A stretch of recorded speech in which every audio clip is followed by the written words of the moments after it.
So the Suns beat the Sixers last night, and we're going to look at a whole bunch of clips of James Harden trying to score inside. There's a common theme here. Every single time, the defense is steady. Either his initial defender does a really good job, or he is surrounded by the time he gets to the paint. Or a lot of times, both of those things, as DeAndre Ayton held up really well on the switch. And Mikal Bridges was awesome on this possession. First team defense for Mikal, we all agree. Phoenix has been dominant. They're the safest pick to win the finals. And, I mean, hell, they've won 8 games in a row and they didn't have Chris Paul for a good chunk of them. We're going to have to see with Steph Curry, man. I mean, that was supposed to be the collision course in the Western Conference Finals all season, Suns-Warriors. I don't know, when you got the injury bug, you got the injury bug. What's kind of crazy, though, is if the Warriors don't have Steph for a decent amount of the rest of the regular season games, but they get him back, like, in round 1, then we could get these guys in the second round, so... Again, I really hope we get a healthy Warriors versus the Suns at some point. Of course, it'll be a challenge in the playoffs. Nobody's going to run through the whole thing like that. The last time they played the Mavericks was a couple months ago, back when Dallas still had Porzingis. Luka had a tough game. The reason I'm mentioning this is because as of right now, there's a decent chance that they could see the Mavericks in round 2. If there's any team who's equipped to throw the extra attention at Luka while not just giving up open looks all day, it could be Phoenix. Mikal Bridges is tough enough to deal with by himself, let alone this entire Suns defense, as Middleton and Giannis were attempting to run the pick and roll. You see what they end up doing here is it's actually Cam Johnson who ends up picking up Giannis.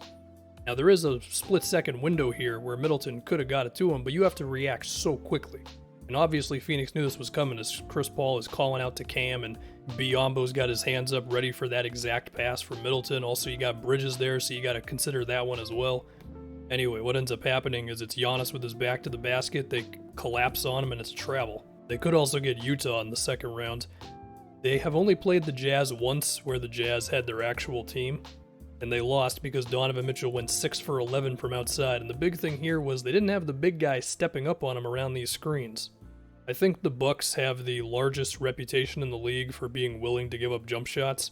Phoenix has actually been creeping up there as well. Not to that extent, but they are towards the top of the league, at least in the last 15 to 20 games, in threes allowed above the break. Is that worth mentioning? I don't know. Of course, when threes like this are going in, I mean, what are you going to do?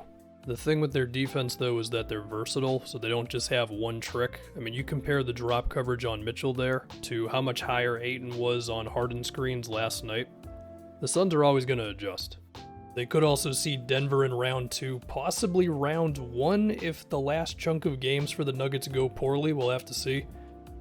Jokic had an interesting game against them, as he was ridiculously efficient on 28 points, but he also committed about 8 turnovers. Teams are always trying to find the perfect blend of throwing attention at Jokic, but not too much, and I don't know if it's possible to find the right balance.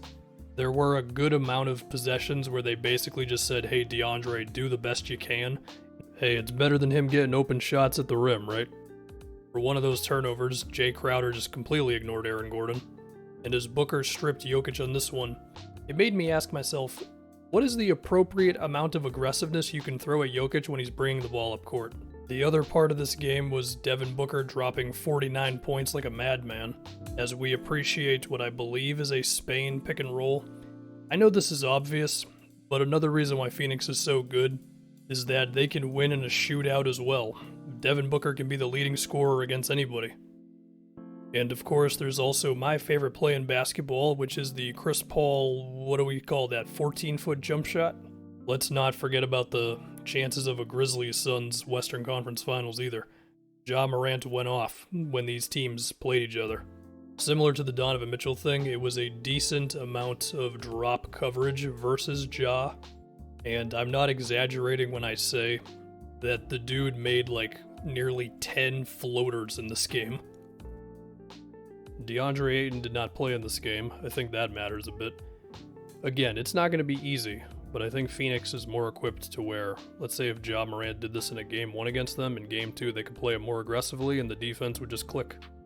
The other thing with this game is that the Grizzlies chose to bring 2 on CP a lot. All I'm going to say is if you're going to bring 2 to CP around screens, good luck, man.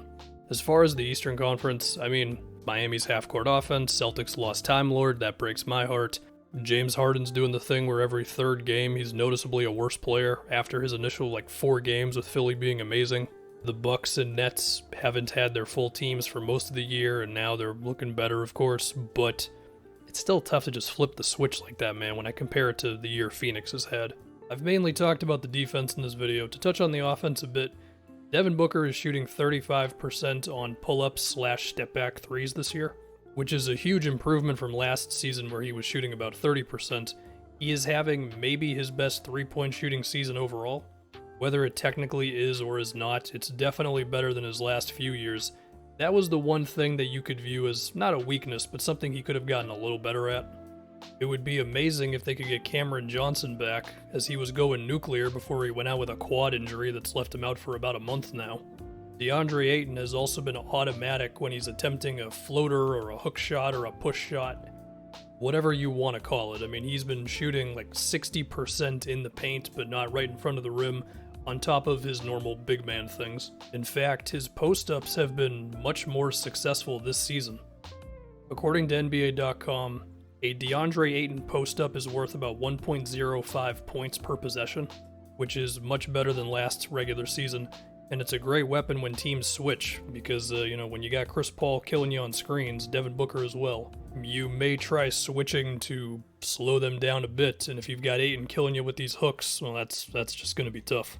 And then there is the art of Mikal Bridges' offense, where the dude will score at least 14 points a game on 6 for 9 shooting. His timing on cuts, relocating off ball to get an open 3 in the corner, coming around screens. Of course he's talented as well, but there's a lot of talented guys in the league and not many shoot over 50% from the field as a wing player.